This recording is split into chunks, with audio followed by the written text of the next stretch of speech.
I'm so excited that you took the time to join us on the next episode of Beyond the Culture. This is the show where we embrace change and challenge cultural norms and ideals. I'm your host, Dr. David Walker. Today, I have a very special show today. As we know, we had a very special event that took place this week. Matter of fact, it was a historical event. We all know that on this past week, Vice Presidential Presumptive Nominee Joseph Biden selected Senator Kamala Harris to be his running mate. And when I say the name Kamala Harris, we can now put the name Kamala Harris in line with some historical names: Sojourner Truth, Ida B. Wells, Fannie Lou Hamer, Harriet Tubman, Zora Neale Hurston, Shirley Chisholm. All of these ladies were historical when it comes to Black women and supporting women of color. But on this week, we can now add the name of Kamala Harris to those historical names, because what happened on this week was a historical event. And so to honor this great achievement, I wanted to have some successful Black women on the show today, so that way we can have a conversation about what happened, what does this mean to you, and how does it impact the Black community. So I have 4 guests that's with me today, and I'm going to bring them on now. And so I have Dr. Lottie Watson. Dr. Watson is a 20-year educator from the Teaneck School District. She's also has a consulting business called Scholar Queen Consultant, LLC, and it is designed to assist and support education entities in framing and nurturing a climate and culture to enhance student holistic growth. We also have Miss Lethera Forbes. Lethera is a media and communications professional at Lethera Forbes Media. She also is a founder of Hip Hop Roses, an urban lifestyle publication for women embracing the culture of hip hop. She also served as a facilitator at the Harvard University Graduate School of Education for its Hip Hop Education Conference and a woman's justice advocate. We also have Dr. Robin Walker. And by the way, she is my niece. But she is a senior research consultant at Potomac Wave in Washington, D.C. area. And she is the former adjunct professor at City University of New York, Medgar Evers. And finally, we have Shamel Wiggs. Shamel is the owner and operator of the Purpose Generation Financial Coaching Services, where she coaches families on creating economic equality and generational wealth for their families. She is also a program director for the organization Black Girls Vote, where they encourage women of color to exercise their power to vote through education, engagement, and empowerment. And so I am so excited to have these 4 women on Beyond the Culture. And I like to say collectively, welcome everyone. Thank you. Thank you very much. I'm happy to be here. Thank you. Happy to be here. Yes, yes. So I am so excited of having all of you on the show today, because as I started out, this is a historical event, and there's no way we can get around it, because never has in the history of the United States an African-American woman be elected to a national ticket for the presidency of the United States. And with her selection, there have been many firsts, and we're going to talk about each and every one of them concerning Senator Kamala Harris. And so what I want to do as we start this conversation, I really want to, and this is for each of you, and I want to hear each of you on this particular question. I just want to ask you, what does the selection of Senator Kamala Harris to be the first Black woman on a national ticket mean to you? What does that really mean to you? So I'm going to start with Dr. Watson. Sure. Thank you. Thank you for having me. I'm very glad to be a part of this panel with all these beautiful sisters, strong women of color, strong Black women.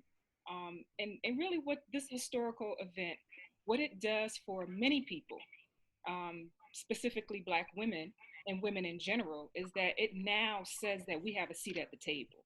And Mm. not only do we have a seat at the table, we have a voice now that we're sitting at the table. Oftentimes we're invited and we're expected to sit there and just listen. Mm-hmm. But now with this strong, powerful sister that's in a very opportune position to speak about the issues that affect women, people of color, Black women specifically, we can now listen. Not only is she sitting there, she has a voice there, and we can listen to everything that is about to be bestowed upon us. That's coming down the pike very shortly. So for me, it's voice and choice, but we now can listen to the other perspectives that are affecting our country and women specifically now, not later, not 2 weeks from now, but right now. So that's what it means to me, and it's I'm super excited, just to say the least. So that's what it means to me. Absolutely. Lathira? Yes. Can you hear me? Okay. Yes, go ahead. As a member of Alpha Kappa Alpha Sorority Incorporated, I'm elated to hear that one of the members, which is Kamala Harris, will be, upward to become the first Black woman vice president. And it's not just because she's a member, but her accolades extends before that. Her being the first attorney general for Mm-hmm. California. And, her also, HBCU graduated just as well. And I'm just happy to see that we have a woman who's got to be the example of what we call like Black woman magic. And for her to, I was going to say, with her, having this place, I'm happy to see that we're going to have like class and grit and brains, representing America eventually, because the last time we seen that in office, well, even though Michelle Obama was, is Obama's wife, we just happy to see that we're going to see some class come forth in the White House. So I'm just saying. All right. Dr. Robin? Yes, so thank you again for having me on this panel. Mm-hmm.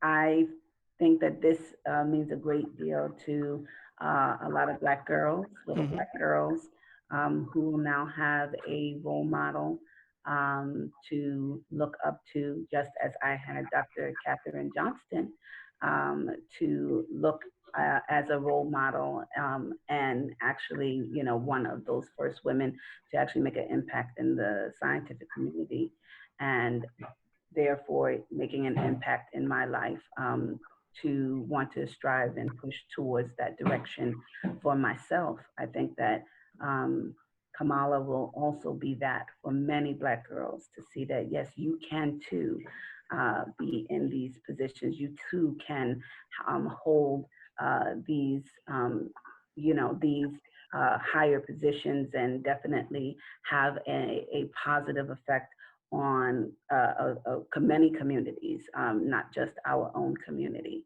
And it really is special, definitely her showing her Black woman magic, as previously stated. And I just really think that it's going to be, it's unprecedented, of course, and it's definitely going to have a huge impact across the minority groups as well.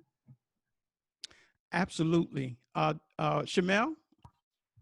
Yes. Again, thank you for the opportunity to be amongst these very accomplished Black women. What does this mean to me? It means, America, are you ready for the sister? Because she's Yes. coming. Uh-huh. Men, okay?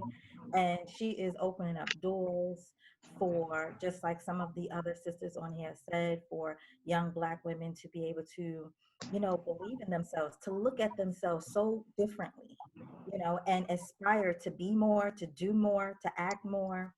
And I believe that she's going to literally change the game when it comes down to the political world, but also for the African American community. We won't be the same, but in a Mhm. positive view. Absolutely. And, you know, each of you, as you express what this moment means to you, I think is really impactful because, you know, I know each of you. I know you collectively. I know you individually, and you are all successful in your own right. You know, some have earned doctorate degrees, some have your own business. But even when you see someone else excelling and succeeding, it has to bring an inner pride, and especially her being a Black woman. So it was great hearing your opinion of what this nomination, or at least this selection, means to you. But then a couple of you kind of went to my next question when you brought up about the little girls. When former Vice President Joe Biden, when he was introducing Senator Harris, in his speech, he had a quote. And I want to bring this quote out because it does deal with little brown, Black and brown girls. I wanted to bring it out, and then I want to hear what you have to say about it. So here's what former Vice President Joe Biden, he said. He said, "This morning, all across the nation, little girls woke up, especially little Black and brown girls, who so often feel overlooked and undervalued in their communities.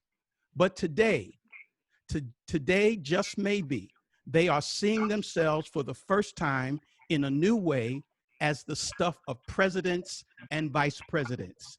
So the question that I have for you, in your opinion, how will the selection of Senator Harris impact Black and brown girls, little Black and brown girls around the nation and around the world? What is your opinion on that? Let's start with Shamel. Um, so of course, we always appreciate acknowledgement, Mm-hmm. because for centuries, women of color have not been acknowledged or appreciated, Okay. um, even from the beginning. We have birthed generations. Can I say that again? Generations of successful people, on the white culture. Mm-hmm. We raised a lot of them kids, and also the Black culture as well. So I think that it's good for you know for him to be able to make that acknowledgement. I believe that more of us today um, are standing in that Okay. confidently, Mm-hmm. and starting to believe it. And I believe that once we believe it, there's no turning back. So Mm. so for him to say it, we appreciate it, because now people will really start to believe it and stand in it. Let's go to Lathira. Yes. So give us, what do you think? What do you think? How do you think this is going to impact little brown, Black and brown girls? Well, tremendously, because now we have a Black woman who is about to be the second in command, Mm-hmm. head of state, just looking at the image, because representation matters. Right. Like, I remember how I felt when I first saw First Lady Michelle Obama. I was inspired by her. I was in college, and when, just to hear her speak, the Mm-hmm. intelligence, the grit in her, everything was just so inspiring. So it's just great to see a role model, Kamala Harris, who's going to really be gracing the White House, where now young girls have something to look forward to. Now young Black girls have something to look up to. They can, come, when we have like Black History Month, I Mm-hmm. could see years from now, young Black girls just dressing like her and emulating her. And it's Right. just great to see that we're going to see a woman who looks like us in the White House. And so I can just imagine for that young Black girl, how she's like, just going to be so enamored, like mesmerized by it, like, yes. So, a little bit. Absolutely. Absolutely. Dr. Robin? Yes, I second that. I think that the little girls will definitely be enamored by Senator Kamala Harris, Hmm. and definitely will use this as a platform to see themselves bigger, better, brighter, and where the limits and the limitations that they may have had in their minds previously are now Right. taken off. Hmm. Because when you are able to visualize something, then it has power in what you can do in your future. And that's a huge part and a huge role that Senator Kamala Harris having this new platform will definitely do for Black girls. Dr. Watson? Yes, sir. I like to echo what every strong woman just said. Hmm. Um, and my 2 cents in this is that it completely annihilates historical stereotypes of Black women. Come Yes, Uh, on. yes. our babies now see that they can be Kamala Harris. They There you go. see that they can be Michelle Obama. Our young Black men see that they can be Barack Obama. They see that. Hmm. And like the sister said, images are powerful.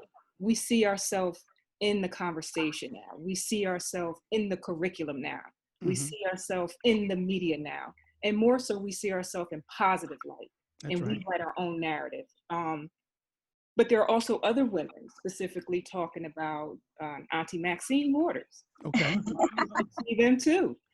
We talk about the sister AOC. We Hmm. talk about Sister Bottoms in Atlanta, what she's dealing with, and how strong she is in her space. We talk about the sister in Chicago dealing with the issues there, and countless other Black women and women of color that all little girls, all little Black girls, all little girls of color see in powerful positions, influential positions. And in addition to that, it breaks that glass ceiling. That Okay. glass ceiling no longer exists That's right. because we have the role models, we have the examples. And just sitting on this panel, we're examples. That's right. You know, we all have businesses. Hmm. We're all phenomenal in our work. We're all doing wonderful things, and that makes an impact locally. Wherever you are, I'm in a school. The other sisters have businesses. Wherever you are, little Black and brown girls are looking at us and want to emulate us. So historically, it removes all those negative things that were said about Black women, Hmm. because now you see the intellect coming through. You see many different avenues. So it annihilates those historical stereotypes immediately, because now the ceiling is open. There's no more ceiling. That's if I can interject. That's Sure. why I'm like, I don't really listen, America. Y'all better hold on to your seats because Mhm. we listen. Not that we coming, we here, honey. We are here. Right. We are here to stay. You can see us in so many different platforms. Yes. Like, you know what I mean? Dr. Watson said, you know, with all of the women who have leadership roles now Yes. Yes. that did not happen before. Yeah. So listen, I'm excited to be a Black woman in America, honey. I'm just saying, I apologize, but I'm just so, maybe because it's my birthday. I don't know. Well, happy birthday. Happy I'm just birthday. juiced right now. I'm just super excited about being just not only being Black in America, but being a Black woman. Oh, yes. Yeah. Absolutely. And I'm so glad that at this particular moment I feel an energy in the room, because you know what's happening is I think you all are feeling the magnitude and the weight. And of course when I see weight, I'm talking about the heaviness of this event, because it is really powerful. And I just want to throw something in there, because yes, we're celebrating, and now of course you're going to have the opposition to try to do all that they can to tear her down. Of course, we see the birther comments have tried to elevate and other things about, because she's a strong, powerful woman. It's been said she's nasty and she's mean. And even though this was not one of my questions, I just want one or two of you just to kind of talk about the strategy to try to tear her down. What do you think about that? Kamala Harris is in a race of her own. Okay. You know, like my thing is like she's running. You know, like I said, she's running on a stance as Black woman magic. What many of us see, she's running and she's competing against a system that doesn't want a woman to have don't want to have a seat or a place in what we call the old boys club. Mm-hmm. So she's running up against so many things, and so she's in a race of her own. And even though she is like on a on a Biden and Harris platform, and she's up for the vice presidency place, it's just funny because it's like that focus been so much more on her, because it is like you would think that she's the main one running for the president of the United States. So that just shows you how powerful and how dangerous, well, I won't say, I'm saying dangerous in a good way, but how dangerous she is to the other people who want to sit here and try to tear her down, like with the birther. And then like even before this, she, they always talk about, how she was as a prosecutor back then in California. It's like everything just is like coming up against it. It's like she's getting so many stones thrown at her. And I just think that part of it, yes, she's a Black woman and she's a woman because we are double the minority. Right. So at the end of the day, she's running a race of her own. Like, forget about like, okay, yeah, we know naturally Biden is running for the president, but it's like that, Kamala. Right. Yeah. Well, I think that because even though former President Joe Biden is at the top of the ticket, the celebrity right now, yes, is because of what she's done, and that's where the history is. So that's why there's a greater emphasis. But she is aligning herself with the ticket. Yes. She's not getting lost in the process, and that's very important too. Let me just throw another word out, because there was some talk about her being too ambitious. Dr. Watson hit on that, and then Shamel, you can come behind her with it. Because I see y'all ready to go. Too ambitious. What is that? Come on. Being ambitious is a quality that's always equated to men. Sure. And even more so, completely separated from strong women. In this particular situation, we have a sister. And the easiest way to tear down a strong person is to bring distraction. Sure. If she wasn't as good as she is, she wouldn't have been the DA. If she wasn't as good as she is, she wouldn't have been selected on the ticket. If she wasn't as good as she is, she wouldn't be attacked. You're only attacked if you're strong in your space. Right. She knows what she's up against. We all know what it is, because it's historical. But you only attack what you're afraid of. You only attack the unknown. Come on. And in this situation here, where now I'm getting into it. Yeah, that's come on, doctor. Listen, we are going beyond the culture. Come on. Right. Okay. So the issue now is that you bring out all these historical nomenclatures, sure, to invoke fear and bring distraction. She is so focused that those aren't even part of her language right now. She's focused on what we have to do to get our country back on track. And it takes strength, it takes courage, it takes leadership, number one, and we know she has it. That's why she is where she is. That's right. And you can't be so caught up in the naysayers, because no strong woman ever played nice in history. No strong woman ever played nice. Absolutely. You don't play nice in the sandbox unless everyone else plays nice in the sandbox. So now we're all in the sandbox. Everybody has their little section of sand. Now, if you throw some sand at me, you cannot expect the sand to be thrown back. Right. That's what we teach our children. Defend yourself.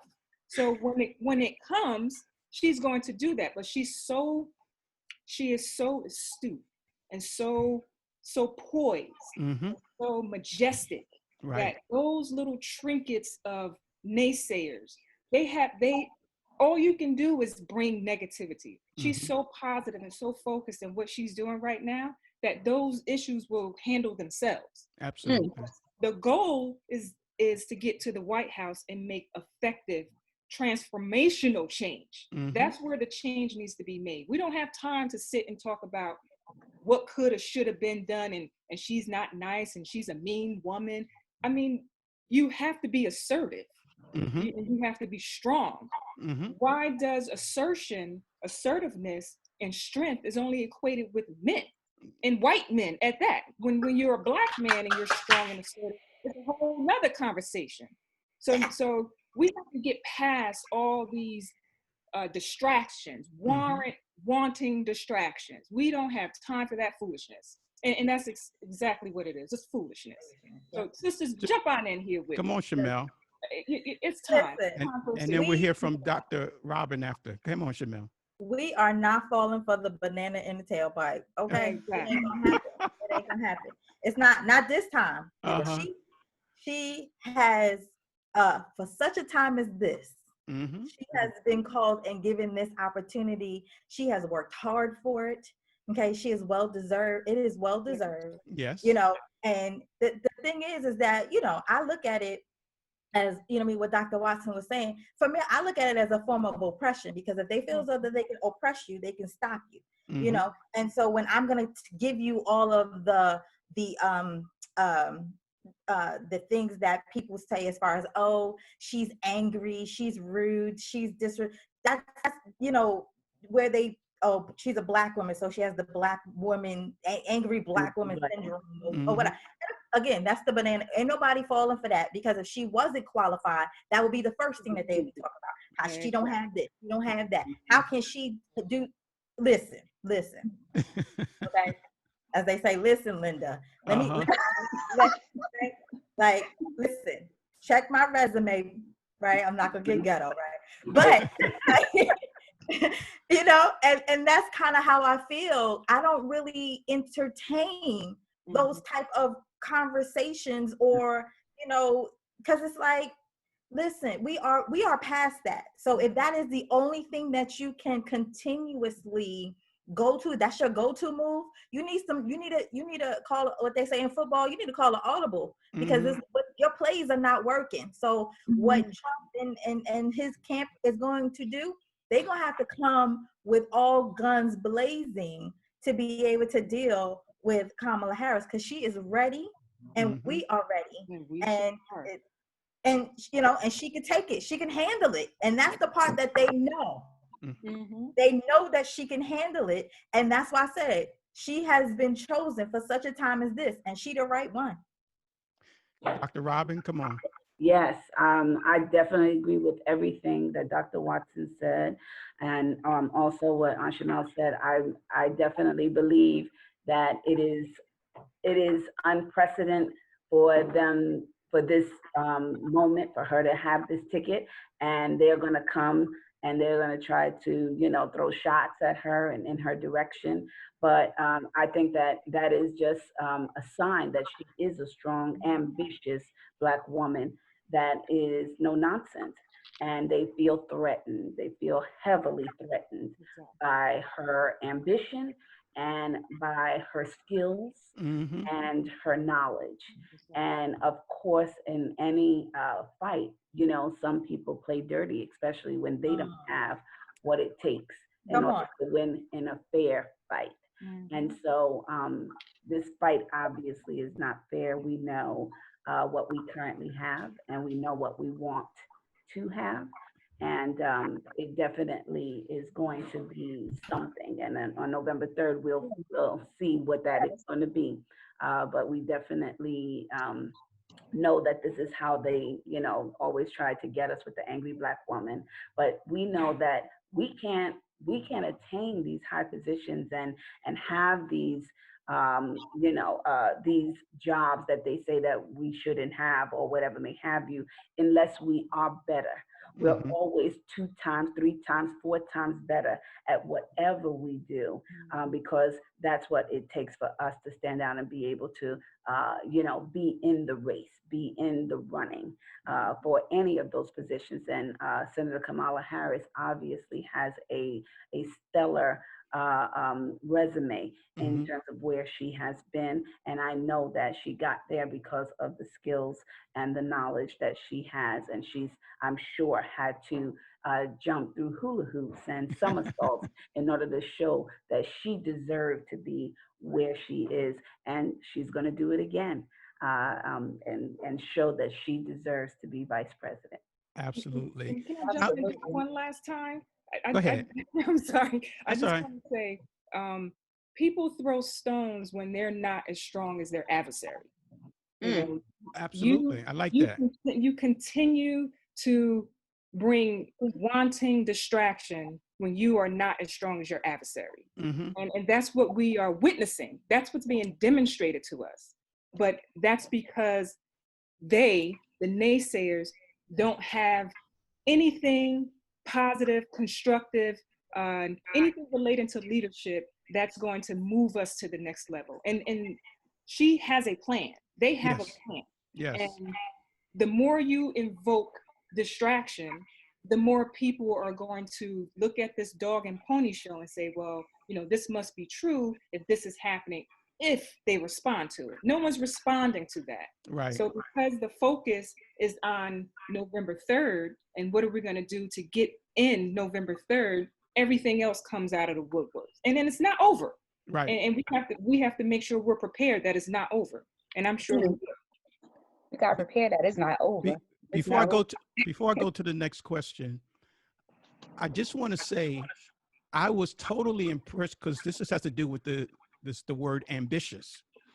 I was totally impressed because a lot of times when your enemy alleges an attack against you, you oftentimes shrink in the attack. And the one word that was put out about her was being ambitious. And in her speech, she said, I'm glad to be amongst those ambitious women. So what she was saying was, I'm not afraid of your attacks. What you throw back at me, I'm going to walk in those exact words and let you know that's exactly what I am, an ambitious woman. So I thought that was just really outstanding, and it shows her skill set, her maturity, her tenacity, and she's ready for the job. Right. Yeah. It's telling of her character. Yes. You know, her character speaks of ambition. I mean, look where she is. Sure. Look Absolutely. what she's done. Yeah. So now let me get to the next question. Let me get to this question, because here's something that we just have to talk about. One reason why I invited the four of you on this segment this week, because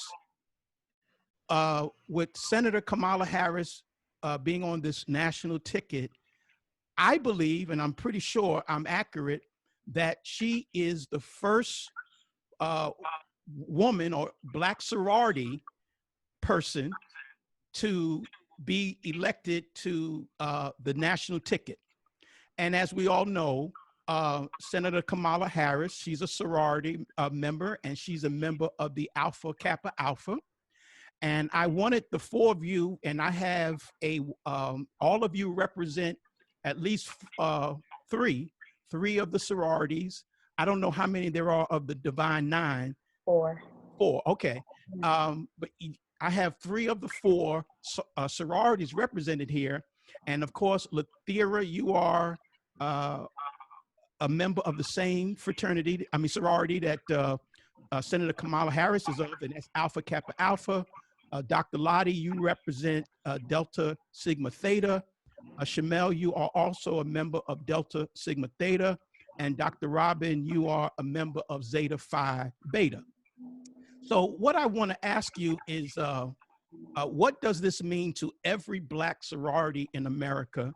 How will the Black sororities collectively formulate across the nation to support their AKA sister? And I'll start with Lathira.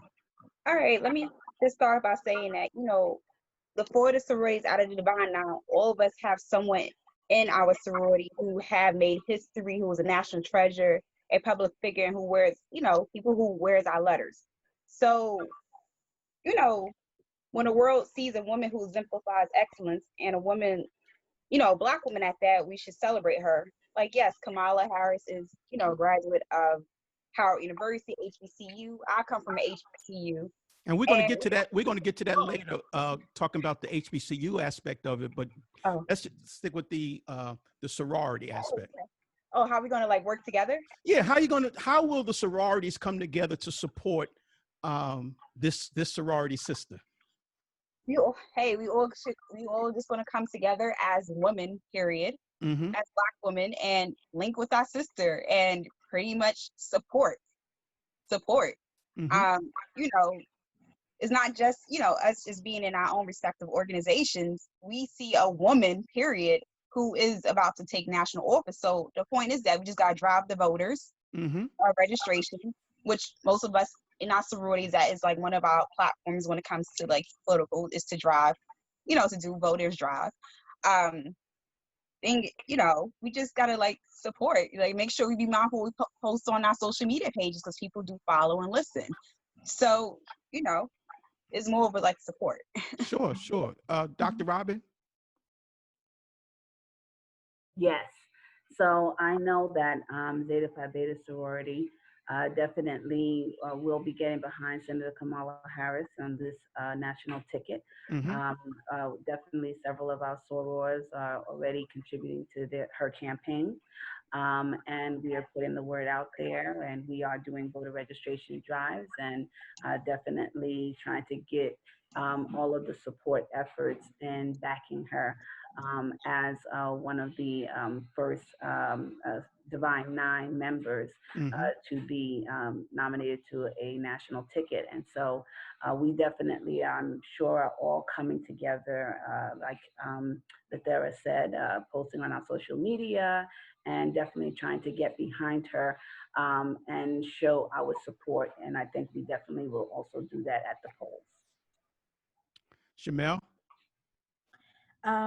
For me, I know that Delta Sigma Theta is definitely supporting, um, you know, Senator Harris, and the members of, you know, our organization will be what we call boots on the ground. Mm-hmm. We ready, you know, for, you know, campaigning for those who, you know, support. And I at this point, you know, I could just speak for me, even though I don't represent, you know, that national, you know, chapter or anything like that. But, you know, at the end of the day, this is about unification. There you go. This is about us coming together as a Sure. Black culture. Mm-hmm. You know, we all have our own special gifts and talents, and, you know, things that we bring to the world in our own right as far as our organization is concerned. But first, we are Black. That's right. Second, you know, I mean, she's a woman. So every Greek organization will be in support of this sister. That's because right. Of the fact that she Black first. Mm-hmm. And she then represents, you know, a segment of the Divine Nine organization. So we're gonna put our money where our mouth is, and I believe that with the hundreds of thousands, you know, maybe even millions with combined of the Divine Nine, you know, we will be able to say we had a huge hand in electing the first. That's right. Absolutely. Absolutely. And I appreciate that because, you know, realistically, when you're part of a particular sorority or fraternity, it's like a family. You know, your family is your family, and you're going to always support your family. You're going to talk about your family, and realistically, it's the best family in the world because it's your family. Yeah. But then when something is happening, there's still, even though it's not your specific family, there is an extended family. Mm-hmm. And that's what this is. She's an extension of any sorority that you name. Hers is an extension of yours. Mm-hmm. And now it becomes imperative that all of the families extend and get out and support. And that's why I asked the question, because I knew I've already seen several of your, I guess, national organizations make public statements about we are behind Senator Kamala Harris. And I think that is an awesome, you know, an awesome strategy. And I really appreciate it. And, you know, as you all said, you're all 100% behind her. Also this week, we are celebrating the 100-year centennial of the women's suffrage. And basically that's, women fighting for equal rights. But history says that Black sororities have always been on the front line of working with the fight for equal rights for women. Now, I got a little bit more clarification about, in 1920, you had the passing of the 19th Amendment, and that was really giving women the right to vote. But more clearly, it gave white women the right to vote. Black women really didn't get true equal access to the ballot box until we get the voting rights in the mid-60s. So Black women have been fighting way longer than white women. So I just got a little bit more clarity on that 19th Amendment. But the history says that even when the women's suffrage movement was going, Black women were on the front line. The Deltas were on the front line working with the AKAs. They were also part of the Black freedom movement, pushing for the voting rights, again, in the 60s.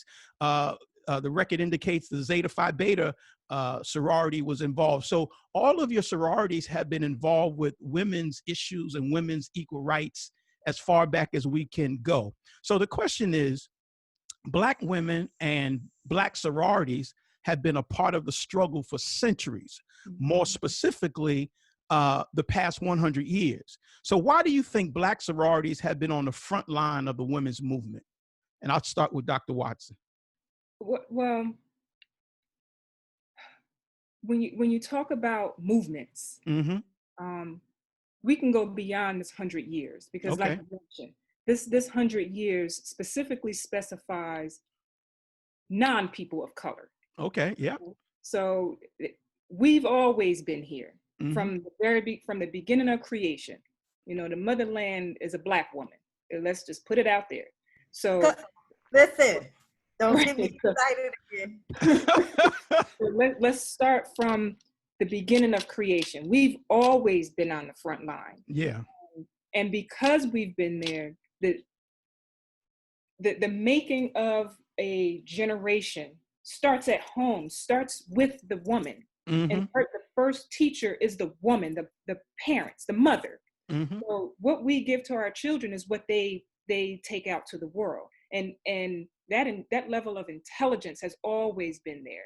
It's just been suppressed. Right. And that's what we have to remember. So as we move through the centuries, as we move through creation, as we move to being stolen and taken and brought here and made to do various things for free, and built this country for free. And now that we are still working, and we have to go underground. I think we have Sojourner Truth, we have Harriet Tubman. They still in the front lines. Yes. So this is not nothing new to us. This is just boots on the ground, like my sister said. This is the work that we know that needs to be done. It's as simple as that. We know we have to go out and vote. We know we have to get behind this sister and this ticket and make sure that she gets in the White House and she takes her rightful space in the White House. We know that already. So the work is already being done. We're talking here and work is still being done. Right. So again, in DST, we have this intelligence as the torch of wisdom. And that's what's happening right now. Right. That's it. And it's being demonstrated in a very finesse and very woman-like and kind of dainty manner, so that people don't feel threatened by it. Right. But we're not done. We're not done. That's just an introduction to the work that we're about to do. And it's going to happen across all of the Divine Nine. And then as the wave continues to move, you're going to see other people jumping in. People jump on the bandwagon when they know there's success at the end of that rainbow. Right. And that's what's going to happen. We've always done this. We've been doing this for centuries, since the beginning of creation. This is nothing new to Black women. The problem is it's now being televised. So the revolution will be televised in this component. And that's just where we are. Let's call it what it is. That's what it is. So I'm excited. And I'm going to do my part in my space. And I know everyone else is going to do their part in their space. And we just have to get behind this sister, just like Sister Lathera said, and let's do our work and let's do what we've been doing. That's what it's about. We're going to do what we've been doing. This is nothing new to us. Dr. Robin? Oh, yes, I concur with Dr. Watson all the way. Um, I always say that we always have been there for other communities. We've always been the one saving them, Mm-hmm. always been the one fighting for causes that, we would hope that would trickle down to us as well. And we've always been on the front line. We built this country, as Dr. Watson said, and we never seem to get the recognition that we so rightfully deserve, because Mm-hmm. we have always been there. We've always been the backbone of everything, of civilization, Mm-hmm. okay, of Mother Earth. And so it is definitely great to see. I'm very excited about this. Great to see that a woman of color is going to take her rightful place. She is going to show that we deserve to be here. We always should have been here, and it Right. shouldn't have taken this long That's right. for us to get here. So yeah, I'm definitely excited about that. Absolutely.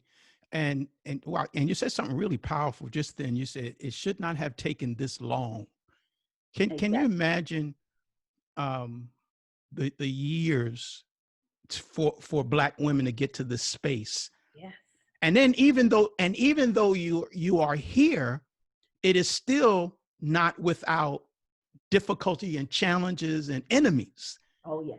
You So know, much strife. But what I see, which I'm so excited about, and reason why I'm excited, because why I'm the husband of of a woman. I'm a father of a Black daughter. So when I see women elevating, that makes me ultra excited to see my sister, who's here. I see her and her family, so so I can get on board and understand the dynamics. And it's not all about male dominance, and I heard someone said earlier, white male dominance. No, Black women have been qualified for years, centuries. And so where Senator Kamala Harris is now, it's nothing new. It's Mm-hmm. just that the time is right, and she's busting that door down. Can, can Yeah, I go ahead. piggyback on Sure. Dr. Robin? Listen, if we talk about as far as it's taking this long for us Mm-hmm. to be able to have, if you think about it, probably even before that, but let's just go with the first, Black woman who ran for president. If Shirley Chisholm had gotten into the position that she ran for, America would be so much in a better place as of Absolutely. today. I am Sure. just saying. Has nothing to do with the organization she's a part of. You know what I mean? I'm just saying, just as far it has been said that Black women, it's because of us. Mm-hmm. Because of us. And the thing is that when everybody stops fighting the inevitable, Right. then success is inevitable. Yes. That's where we will be able to, overcome, because we shall overcome Mm-hmm. someday. Right. Right. But the thing is that they don't understand where their help comes from. Right, And right.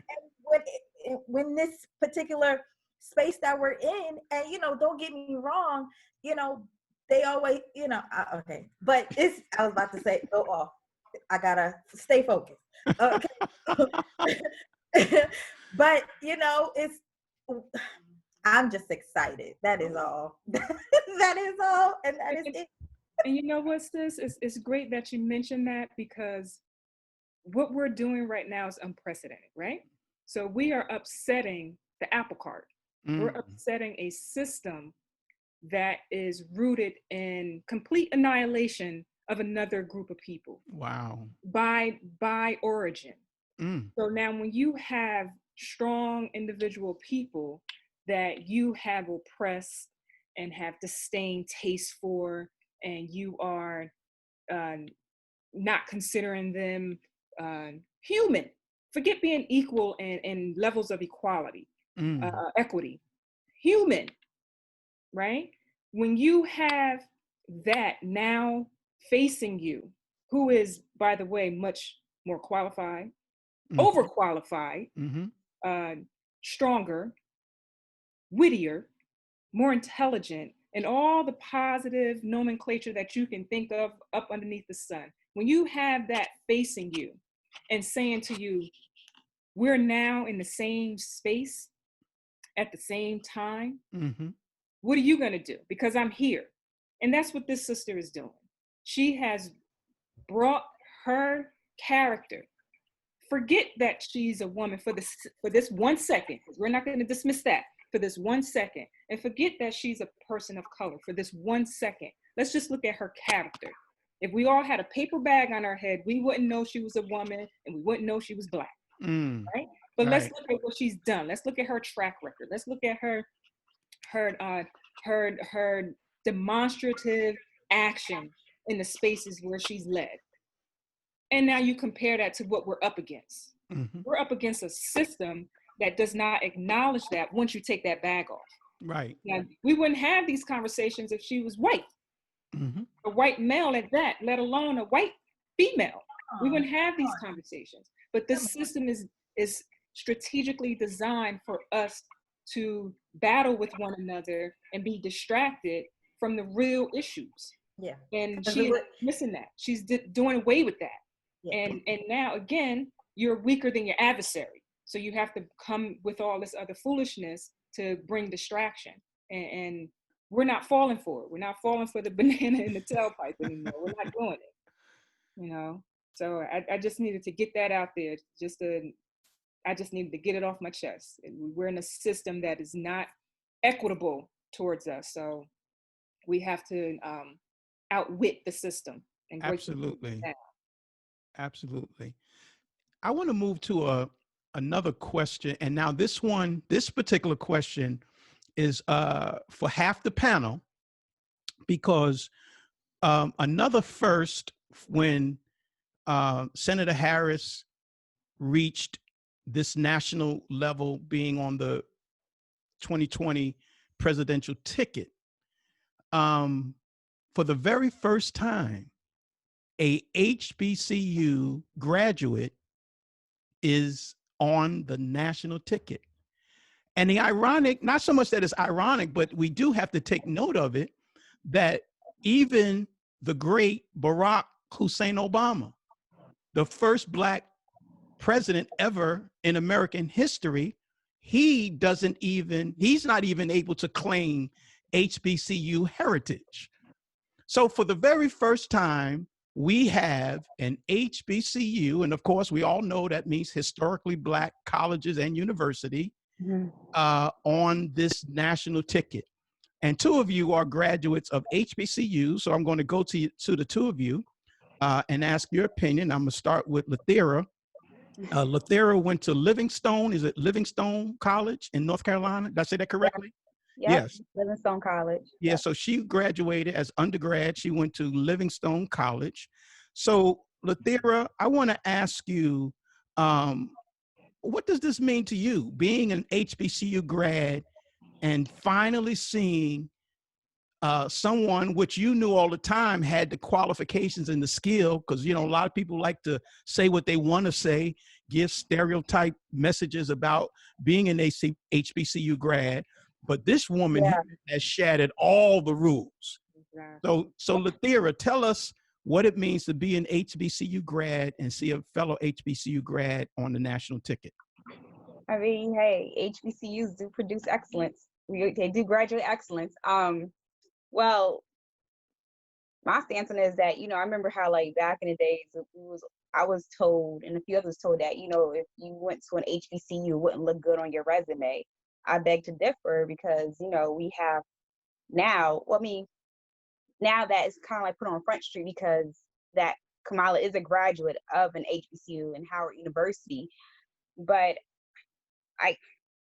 her, like, you know, as far as, like, we always, I don't know, it's exciting at the same time as an HBCU graduate that we finally have somebody who's going to be on that level where they could say that, yes, I'm a HBCU graduate, because most of the time you always have presidents and vice presidents who went to these Ivy League schools. Sure. Like, you know, Yale, Harvard. Now we could say that, yay, we have someone that's a graduate of the HBCU. And, you know, Howard University was always this national name anyway, before, you know, even though it is a part of the HBCU family, but Howard University wasn't just an HBCU. It was a school that pretty much was always producing excellence like all the rest of the HBCUs. But Howard University was like, it was more like one of those brand names like Harvard, but Howard was the brand name of HBCUs.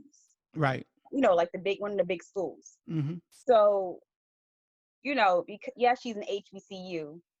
She is an HBCU graduate. I just feel like, you know, the enrollment is probably gonna go up even more higher for somebody that went to Howard. But I'm pretty sure, like, we would hope that it will go up for the other small HBCUs around it.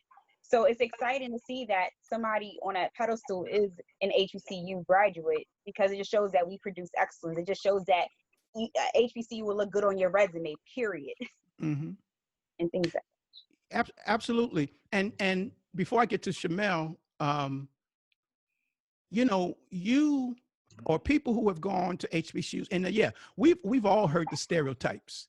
You know, go to an HBCU for, you know, cultural identity, and then go to a PWI, which predominantly white institution, for your, you know, your graduate degrees and so on and so forth.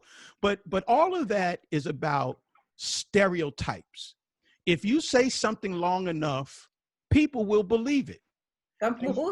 And you get stigmatized. But we all know, because I got, you know, some very intelligent women on this panel, and we all know that an HBCU, a historically Black college and university education, is on par with any other school. It's just a matter of, if you believe it, the positives, it is so. If you believe the negatives, it is so. Let me hear from Shamel. You went to Hampton in Virginia. So talk about being a Hampton grad, and what does this mean to you with her as a fellow HBCU grad? So for me, it's a paradigm shift that's happening right now. Sure. Because of the fact that not only, you know, with Senator Harris, you know, being in the spotlight, being, you know, an HBCU grad, but you also have the high school basketball player Maker.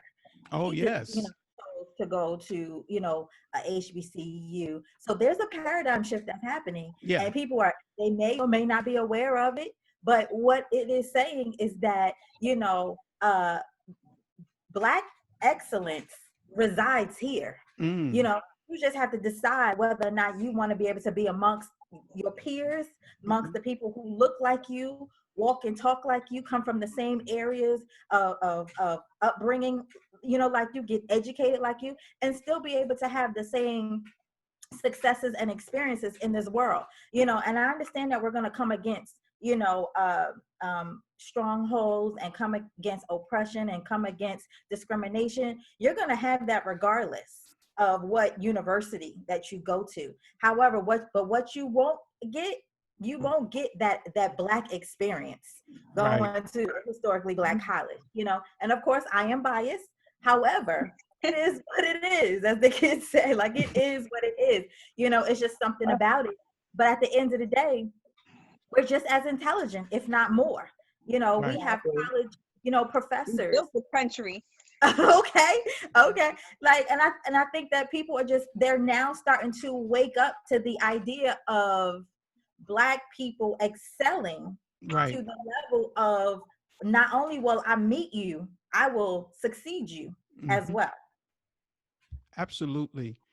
And as you all have eloquently stated, Black women have always been in the forefront of intellectualism and, you know, skills and achievements, but you've been denied these opportunities. And that's really where it lies. It's like, if the door consistently is shut in your face, then how do you ever get to a point of demonstrating that you are just as qualified as anybody else? And kick yes, the door down, kick it down. Yeah. Well, about to say that you gotta kick it down, you gotta breach the wall. Yeah. Well, you know, and you're right. But see, that's what I think, you know, Shamel used the word paradigm shift, or the term paradigm shift. And what a part of the paradigm is knowing that, yes, I'm going to kick it down now. Because see, there were times before people wanted to kick it down, but they were restricted. They were held back. But now we're living in a time where, no, we're not allowing we're not allowing you to tell me that I can't. And if the only thing that, the only recourse I have is to kick this door down and walk through it, that's what we're doing now, you know? Right. So Exactly. I'm really excited that she has shown America, and it's not just about, if I could just say this, it's just not just about getting to the ticket, because her whole resume is showing the greatness of HBCU education. Come on now. Yes. Oh, that's exactly. She attorney general, district attorney, a United States senator. Oh, yes. I mean, Oh, I don't even think Cory Booker went to an HBCU. I don't think so. I don't think so. I don't believe so either. Yeah. So, I mean, I don't know how many, I'm sure there's many senators who went to HBCUs. I don't know the number right now, but the point is that, intelligence is in the mind. Intelligence is in the effort. Doesn't matter the school. If you put in the time, you put in the effort, you're going to come out and demonstrate that you have the intellectual ability just like anybody else. Oh, yes. So as we draw this conversation to a close, and it's been outstanding to this point, I want to ask each of you to tell us what's next. Where do we go from here? Where do Black women go from here?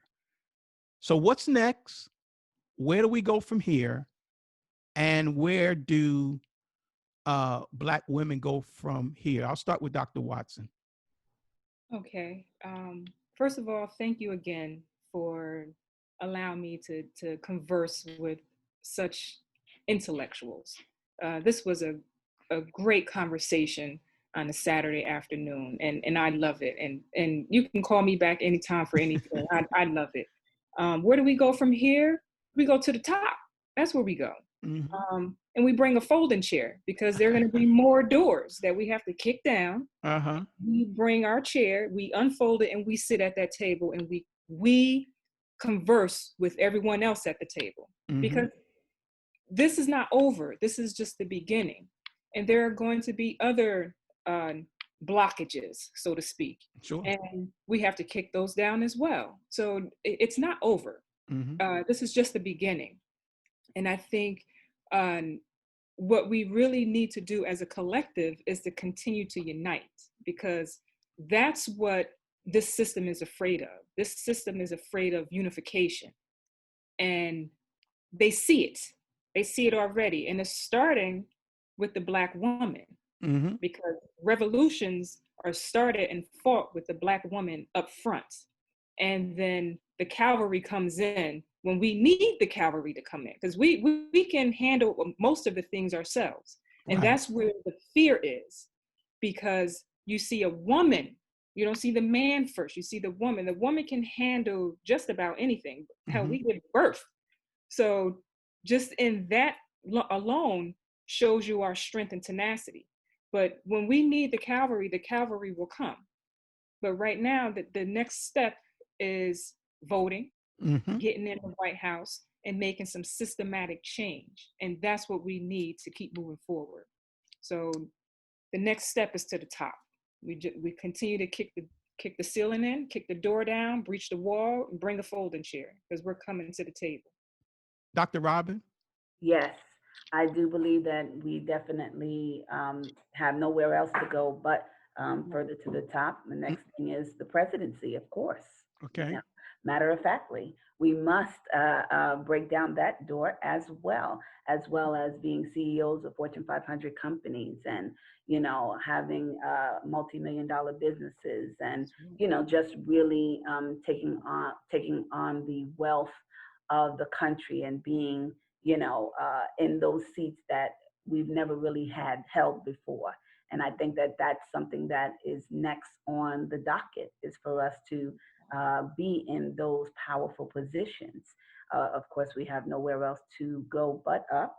Mm-hmm. And so this is going to be the first, unprecedented thing that we're moving into, and it's just going to continue to grow and grow from here. That's right. Absolutely. Shamel? Yeah, so where we go, we go vote. Okay, That's the there first you place go. where we We go. go vote. And you know what Dr. Watson was saying, and also look, all these doctors on this thing. Hold on. You know, it's all good. It's all good, though. You know, no, I'm joking.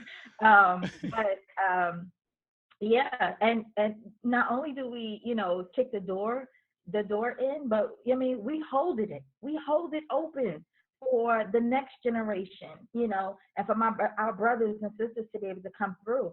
And you know, what Dr. Watson was saying, as far as us fighting, we've been there from the beginning, you know, and I believe that wholeheartedly. I do believe that, and you know, now the cavalry, you know, and I love that. I love that. I wanted to say right then what she said, you know, Right. so, because that was just so powerful. And you know, it's so many opportunities. It will manifest itself with this nomination, and there are going to be more and more and more historical, you know, things just happen and change, and some people are going to be surprised by it, like, where did that come from? Right. But for those of us who know our worth, you know, we will understand, like, it was always there from the beginning. We Right. just have to be able to dust our feet off, you know, and you know, move a couple of things here and there, and stand in whose we are, and know that we have the goods. We have it. Absolutely. And I know that with every one of us that has had this opportunity, again, thank you, Dr. Walker, for having me along with these, you know, powerful, amazing, phenomenal, exquisite young women on this panel. This has been amazing. This has been an amazing opportunity for me to be amongst, you know, such greatness. And I know that this will be a what they call a tell sign or something like that, they say, of what's to come. And I'm excited to see all the wonderful stories that come from, you know, Senator Harris and what she has accomplished thus far, and how we're going to look back on this day and this time to say, because of that, we have this. You know, and so that I'm just truly excited. Even with us being in the world of systematic racism and oppression and all of these white supremacists coming out of the woodwork, that's all right. That's all right. It is. You know, I mean, that's all right. Yeah. Cicadas come out every couple of how many years, right? But then they go right back in. That's okay. Right. That's okay. Right. And some of them die on the way. I'm just saying. Well, let me say at this point, I am really ecstatic that you four young ladies, if you don't mind me calling you young ladies, have truly inspired me today, sharing your thoughts about this great historical event that took place. And yes, the journey is not over. We have to vote, as Shamel is saying, because you won't be able to make the impact. And Dr. Watson, you said this earlier, you won't be able to make the impact you need to make unless you get into the office. That's right. So it's just the next step in the journey, that this selection, but there's one more step. And then after they get in, you know, there's steps after that. So, but everyone has to get out. They have to vote on November the 3rd. And I just want to say to all of my guests today, you all are great women, great Black women in your own rights. I was so excited and so privileged to have you on to share your thoughts. And I'm sure it's going to be a blessing to all of those who hear this conversation that we had today. So I just want to say to my guests, to Lathea Forbes from Alpha Kappa Alpha for joining us today, Dr. Lottie Watson from Delta Sigma Theta for joining us today. Shamel Wiggs, also from Delta Sigma Theta, for joining us today. And last but definitely not least, Dr. Robin Walker, Zeta Phi Beta. You ladies, as I often say to every one of my guests who come on, you have gone beyond the culture. And I am truly excited and thankful for you joining me on the show today. The only thing that I want to ask, is there any information you want to share, social media? I know, Shamel, you're a part of Black Girls Vote. You may want to share that information, and each of you also can share any information about what you do that you can share with the audience. Yes, you are. I encourage all of the ladies on here. I know Dr. Robin has been a part of our Black Girls Vote Ball a few times, and that is an organization that I've had the pleasure of being a part of. But you can reach us on social media, Black Girls Vote. Those are all of our handles, and blackgirlsvote.com to be able to join us, donate, just stay abreast of what's going on. And me personally, my email shermelwigs@gmail.com. Yeah, that's pretty much how you can reach me. All right, Dr. Walker. Yes. So my email is robinkwalker@gmail.com. If you'd like to reach me, again, I delve in Army medicine, and I am an Army scientist at this time. And I am looking in that direction in terms of, trauma and things of that nature, and also working on the front lines of the COVID-19 situation that we currently are having. And so if you have any questions, comments, or concerns, please email me at robinkwalker@gmail.com. All How right. do we get rid of this COVID-19? That's my question. Where's the anecdote? Well, the answer is a national answer. It's a national strategy. Unfortunately, we have not listened to our scientists and doctors like Dr. Anthony Fauci, Right. and others who have been telling us that, we have to be vigilant in wearing masks and staying safe, hand washing, hand sanitizing, and keeping our physical distance from each other. And I think that is a big thing that we have not adhered to, unfortunately, in this country. And probably a lockdown should have happened in the very beginning of this pandemic, which also did not happen. But again, that was a national strategy that needed to be put forward. But hopefully, we will continue to fight this battle of COVID-19 by getting vaccines generated, which we are currently working on, as well as finding other methodologies of treatment so that we're able to combat this virus. So we're working on it. We're working on it, but it's not an easy fix at this time. But we're working on it. Dr. Watson. Yes, sir. I can be reached at my email at Dr. Dr. Lottie, LOTTIEM Watson @gmail.com. Twitter at Dr. Lottie M. LinkedIn, Dr. Lottie M. Watson, IG, Dr. Lottie M, and my website, LottieMWatson.com. All right. Well, once again, I want to thank all of you for joining us on Beyond the Culture, and we'll talk again real soon.